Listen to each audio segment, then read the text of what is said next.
June 12, 1944. Villers-Bocage, Normandy, France.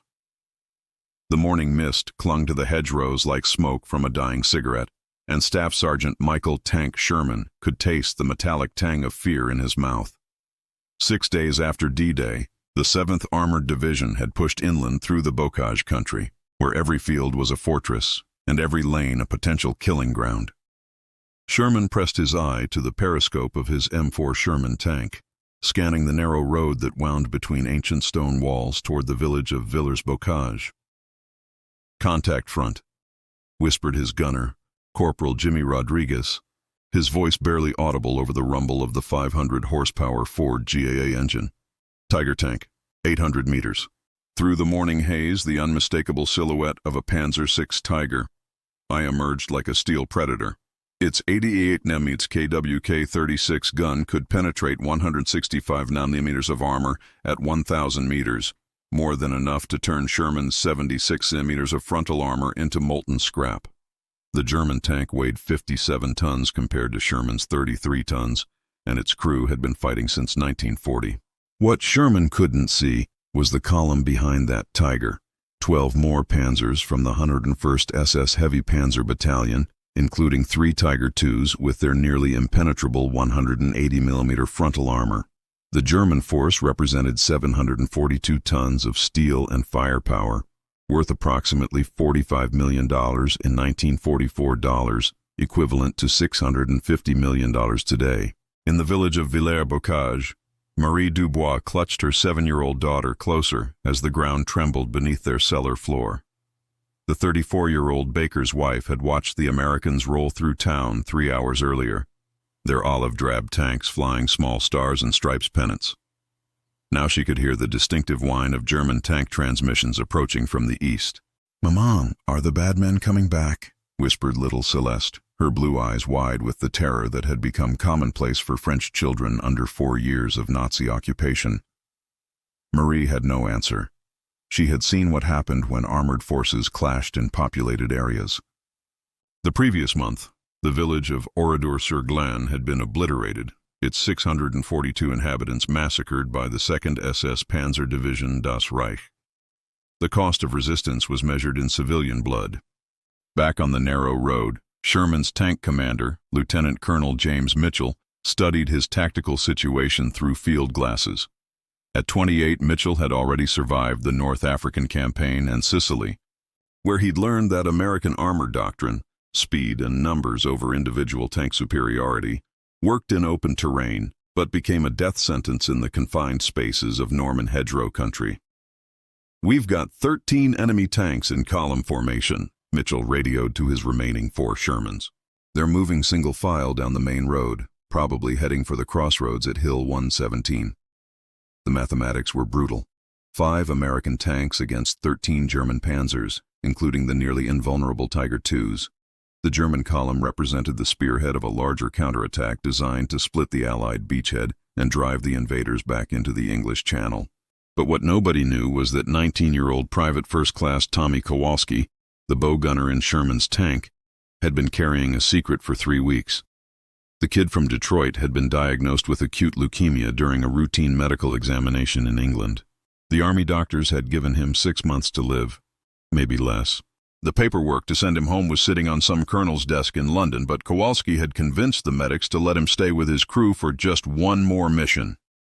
"Sarge," Kowalski's voice crackled through the intercom, "I got an idea, but you ain't gonna like it."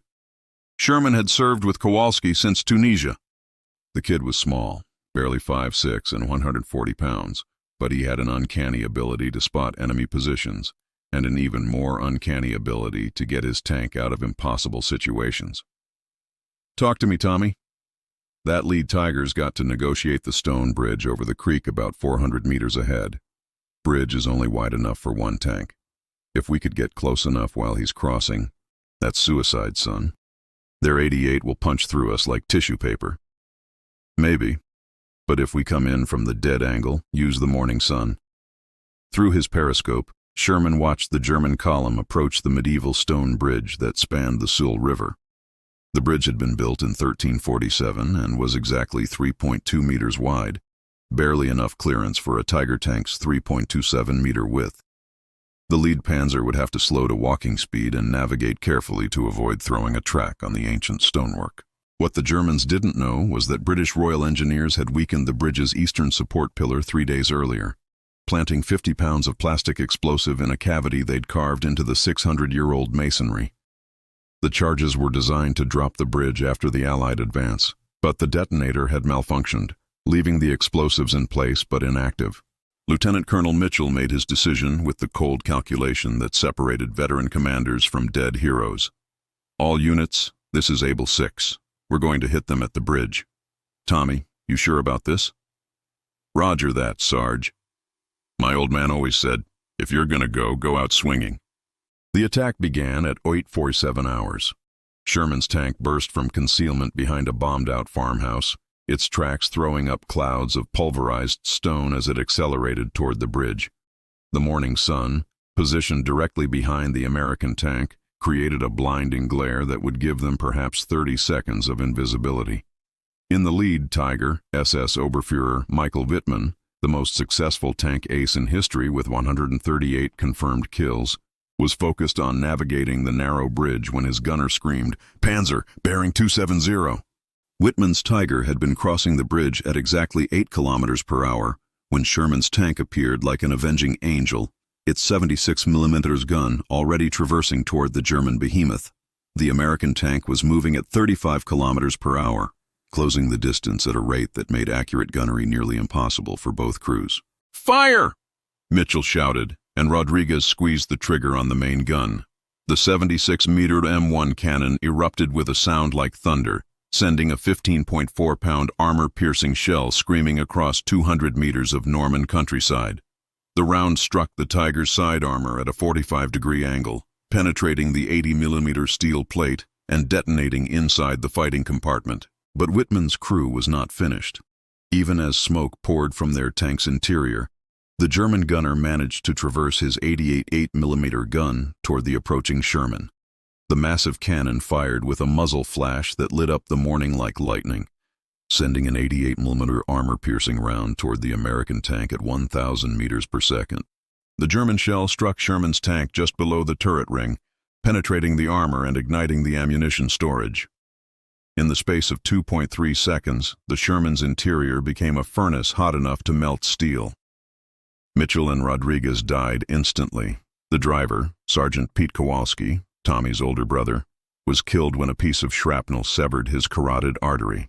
But Tommy Kowalski, protected by the bow gunner's position, survived the initial explosion.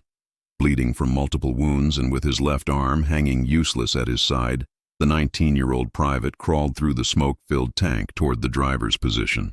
The Sherman was still moving, its dead driver's foot jammed against the accelerator, carrying 33 tons of burning steel directly toward the stone bridge at 25 kilometers per hour. In the village, Marie Dubois felt the earth shake as the two tanks exchanged fire. Through a crack in her cellar wall, she could see the American tank burning like a torch as it continued toward the bridge. "Mon Dieu," she whispered. "They're all going to die." What happened next would be debated by military historians for decades. Tommy Kowalski, dying from blood loss and smoke inhalation, somehow managed to steer the burning Sherman directly into the stone bridge's eastern support pillar, the same pillar that contained 50 pounds of British plastic explosive. The impact of 33 tons of steel moving at 25 kilometers per hour created enough shock to detonate the dormant charges. The explosion was visible from 10 kilometers away. The medieval bridge, which had survived 597 years of war, weather, and time, disintegrated in a cloud of pulverized stone and steel. But more importantly, the blast created a chain reaction that brought down the entire German column. The lead Tiger, already damaged by Sherman's 76mm shell, was thrown sideways into the creek by the explosion. The second Panzer, a Tiger II weighing 69 tons, tried to brake but couldn't stop in time, plunging into the 4-meter deep water where its crew drowned before they could escape. The third tank, attempting to reverse, collided with the fourth, creating a traffic jam that left the entire column vulnerable to Allied artillery. Within 15 minutes, British 25-pounder guns had found the range. The barrage that followed destroyed 11 of the 13 German tanks and killed 127 SS personnel, including Wittmann himself. The 101st SS Heavy Panzer Battalion, which had begun the day with 742 tons of armor, ended it with twisted scrap metal worth less than the steel it was made from. The strategic impact was immediate and decisive.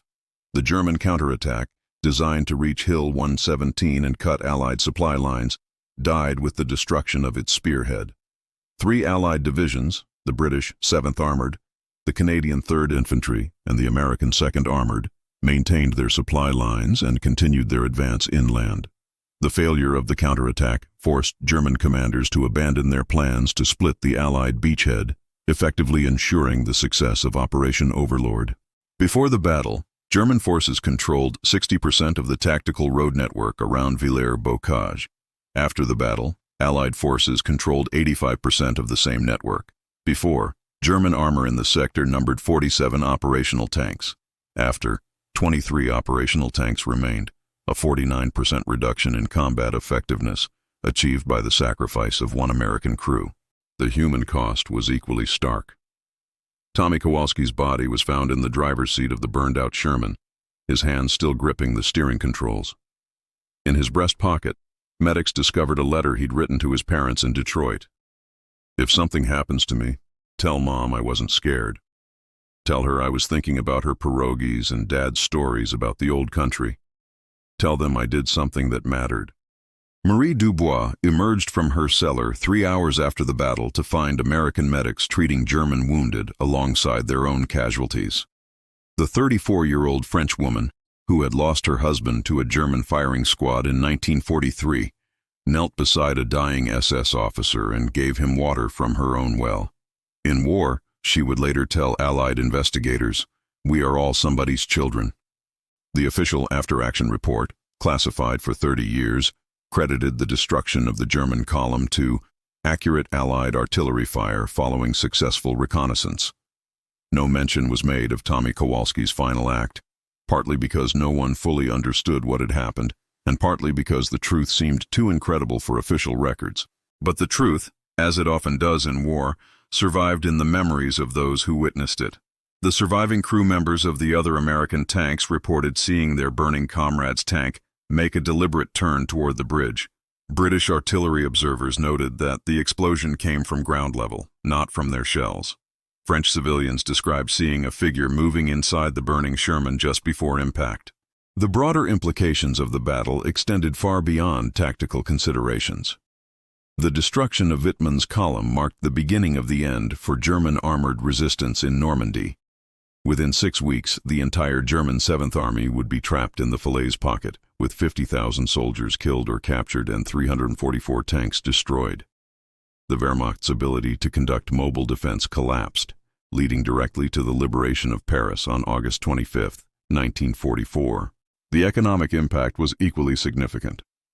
The German tanks destroyed at Villers-Bocage represented approximately $45 million in 1944 production costs, equivalent to $650 million today. More importantly, the specialized crews killed in the battle represented years of training that Germany could not replace. By late 1944, the average German tank crew had 6 weeks of training compared to 6 months for their Allied counterparts. Tommy Kowalski was posthumously awarded the Medal of Honor, though the citation mentioned only his conspicuous gallantry in the face of overwhelming enemy forces. His parents received the medal from General Dwight D. Eisenhower himself during a ceremony at the Pentagon in March 1945. His mother, Anna Kowalski, kept the medal in a place of honor above the kitchen table, where Tommy had eaten his last home-cooked meal before shipping out to England. The strategic lessons of Villers-Bocage were studied at military academies for decades afterward.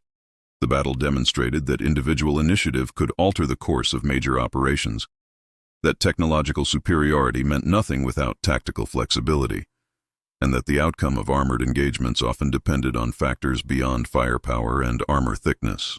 But perhaps the most important lesson was one that couldn't be quantified in after-action reports or strategic analyses.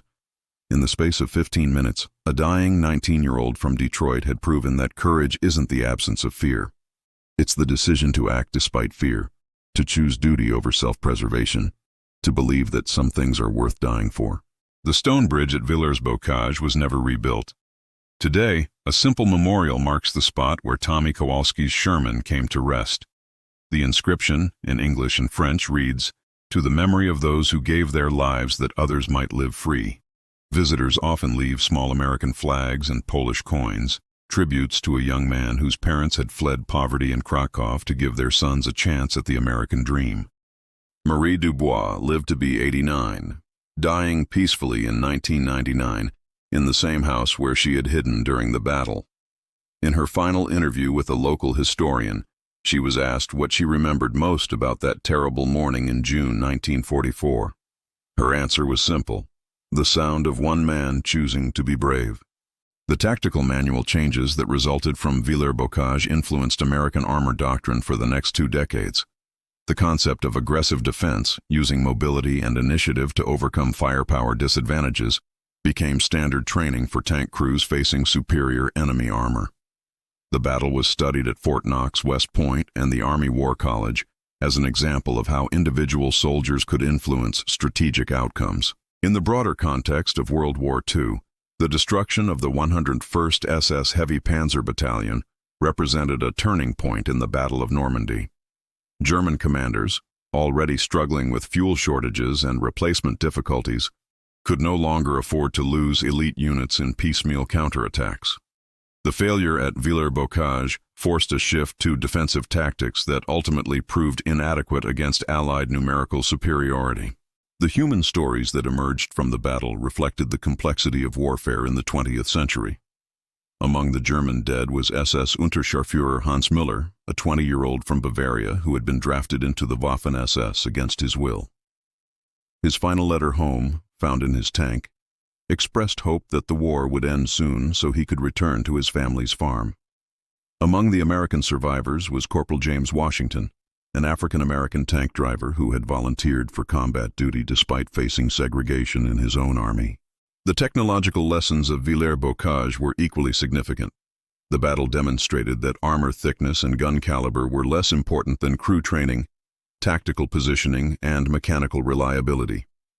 German tanks were individually superior, but American tanks were more numerous, more reliable, and crewed by better trained personnel. The Sherman tank, often criticized for its thin armor, proved that survivability depended more on avoiding hits than absorbing them. The intelligence implications of the battle were classified for decades. Allied code breakers had intercepted German communications about the planned counterattack, but the information arrived too late to prevent the engagement.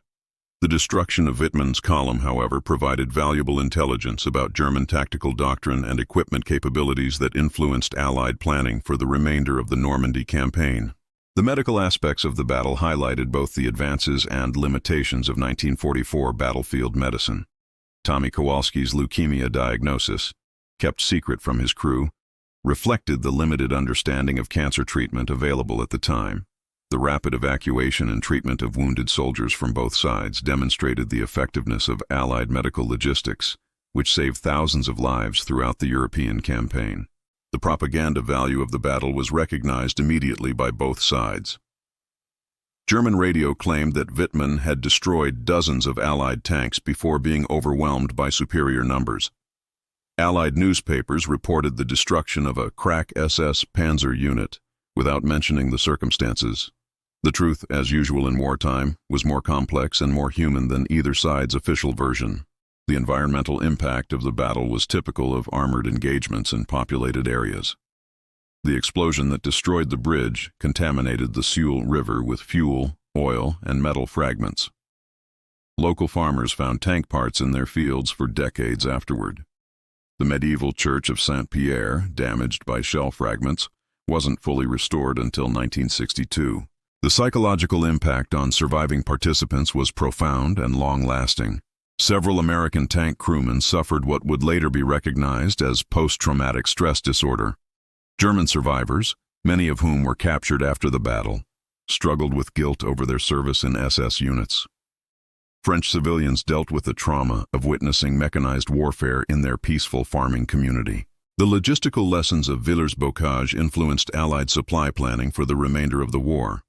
The near disaster of having supply lines threatened by a single German column led to improved security for rear area installations and better coordination between combat and support units. The battle demonstrated that modern warfare required not just fighting troops, but massive logistical networks vulnerable to disruption. The cultural impact of the battle extended far beyond military circles. Tommy Kowalski's story became part of Polish-American folklore, told and retold in Detroit's Polish neighborhoods as an example of immigrant sacrifice for their adopted country. The battle was commemorated in songs, poems, and eventually a 1962 Hollywood film that took considerable liberties with historical accuracy. The diplomatic implications of the battle were subtle, but significant. The destruction of an elite SS unit by American forces helped convince neutral nations that the Allies were capable of defeating Germany's best troops. Swiss and Swedish intelligence reports noted the tactical implications of the engagement, contributing to their assessments of probable war outcomes. The economic ripple effects of the battle extended throughout the German war economy. The loss of 13 tanks required replacement production that strained already limited resources. More importantly, the specialized steel alloys used in tank armor were becoming increasingly scarce, forcing German manufacturers to use inferior materials that reduced combat effectiveness. The educational legacy of Villers-Bocage influenced military training for generations. The battle became a standard case study in military academies worldwide, used to illustrate principles of leadership, sacrifice, and tactical innovation. Officer candidates studied Tommy Kowalski's final moments as an example of how individual initiative could influence strategic outcomes. The technological innovations that emerged from analysis of the battle included improved tank communication systems, better crew protection measures, and enhanced battlefield medical equipment. The U.S. Army's post-war tank development program incorporated lessons learned from the engagement, leading to improved designs that served through the Korean War and beyond. The international recognition of the battle's significance came slowly. British military historians initially downplayed the American contribution, focusing instead on their artillery's role in destroying the German column. French historians emphasized civilian suffering and resistance activities. Only decades later did a complete picture emerge of what had actually happened on that June morning. The memorial services held for Tommy Kowalski reflected the changing nature of American society. His funeral in Detroit drew thousands of mourners from the city's Polish, African American, and Italian communities, groups that had often been at odds but were united in honoring a young man who had died for their shared freedom. The service was conducted in English, Polish, and Latin, reflecting the multicultural nature of America's war effort. The strategic deception that followed the battle was typical of wartime information management. Allied commanders allowed German intelligence to believe that the column had been destroyed by a carefully planned ambush involving multiple tank units and coordinated artillery. This deception contributed to German overestimation of Allied tactical capabilities and influenced their defensive planning for subsequent engagements. The weather conditions during the battle, morning mist, bright sunshine, and light winds, were carefully analyzed by meteorologists studying the relationship between environmental factors and combat effectiveness. The data contributed to improved weather forecasting for military operations and better understanding of how atmospheric conditions affected armored warfare. The ammunition expenditure during the 15-minute engagement was relatively modest by World War II standards, approximately 200 rounds of various calibers fired by both sides.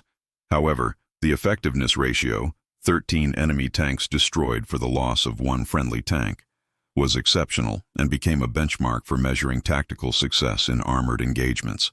The communication failures that nearly prevented the battle from being recorded accurately highlighted the importance of battlefield reporting systems. Several key radio transmissions were lost due to equipment damage, and written reports were delayed by the chaos of combat. The lessons learned led to improved documentation procedures that served the military well in subsequent conflicts. The medical examination of Tommy Kowalski's remains provided valuable data about the effects of tank fires on human physiology. The information, though grim, contributed to improved crew protection systems and better understanding of battlefield trauma. The data remained classified for decades due to its sensitive nature. The investigation into the bridge explosion took months to complete and involved experts from British Royal Engineers, American Ordnance Corps, and French civil engineers. The final report concluded that the combination of impact shock and dormant explosives created a unique circumstance unlikely to be replicated in future engagements. The replacement of the destroyed German equipment took 6 months and required resources that could have been used for other military purposes. The 101st SS Heavy Panzer Battalion was never fully reconstituted, and its surviving personnel were distributed among other units where their experience was diluted rather than concentrated. The civilian casualties from the battle were remarkably light. 3 French civilians wounded by shell fragments, all of whom recovered fully. This low casualty rate was attributed to the rural location of the engagement and the brief duration of the fighting. The contrast with urban battles elsewhere in Europe highlighted the importance of terrain in determining civilian risk. The photographic documentation of the battle was limited due to the speed of events and the danger to combat photographers. Only 12 official photographs were taken, mostly showing the aftermath rather than the fighting itself. These images became some of the most studied combat photographs of World War II, analyzed for tactical lessons and historical accuracy. The prisoner interrogations that followed the battle provided valuable intelligence about German morale, training standards, and equipment reliability. Several captured SS officers expressed surprise at American tactical aggressiveness, having been told that American soldiers were poorly trained and reluctant to fight. This intelligence contributed to Allied understanding of German misconceptions about their opponents. The fuel consumption during the battle was carefully tracked as part of logistical studies. The engagement consumed approximately 2,400 gallons of gasoline and 800 gallons of diesel fuel, modest amounts that demonstrated the efficiency of short, decisive engagements compared to prolonged battles of attrition. The radio intercepts during and after the battle provided insight into German command structure and decision-making processes. The panic in German communications as reports of the column's destruction reached higher headquarters revealed weaknesses in their command and control systems that Allied intelligence exploited in subsequent operations. The maintenance requirements for surviving equipment highlighted the importance of battlefield recovery and repair capabilities. American recovery vehicles were able to salvage useful parts from destroyed tanks, while German recovery efforts were hampered by Allied air superiority and limited transportation assets. The training modifications that resulted from analysis of the battle included improved instruction in close-quarters tank combat, better coordination between armor and artillery, and enhanced crew survival techniques. These changes were implemented throughout Allied armored forces and contributed to improved performance in subsequent engagements. The historical documentation of the battle faced challenges due to conflicting eyewitness accounts, incomplete records, and the chaos of combat. Military historians spent decades reconciling different versions of events, ultimately concluding that the basic facts were accurate even if specific details remained disputed. The psychological warfare implications of the battle were recognized by both sides. German propaganda minimized the defeat while emphasizing the heroism of their fallen soldiers. Allied propaganda focused on the tactical victory while downplaying the desperate circumstances that made it necessary. Both approaches reflected the importance of morale in modern warfare. The engineering analysis of the bridge collapse provided valuable data about the vulnerability of transportation infrastructure to military action. The study influenced post-war bridge design and contributed to better understanding of how to protect critical transportation assets during wartime. The weather impact on the battle extended beyond immediate tactical considerations. The morning mist that provided initial concealment for the American attack was part of a weather pattern that affected operations throughout the Normandy campaign. Meteorologists used data from the battle to improve forecasting accuracy for military operations. The ammunition effectiveness studies that followed the battle provided crucial data about armor penetration, explosive effects, and crew survivability.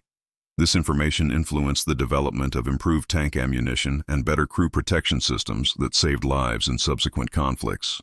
The command decision-making process during the battle became a case study in military leadership under extreme pressure.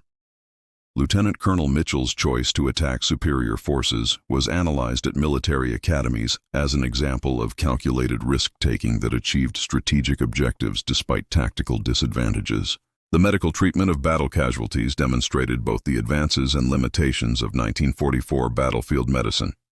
Rapid evacuation and improved surgical techniques saved lives that would have been lost in earlier wars, but many injuries remained beyond the capabilities of available medical technology.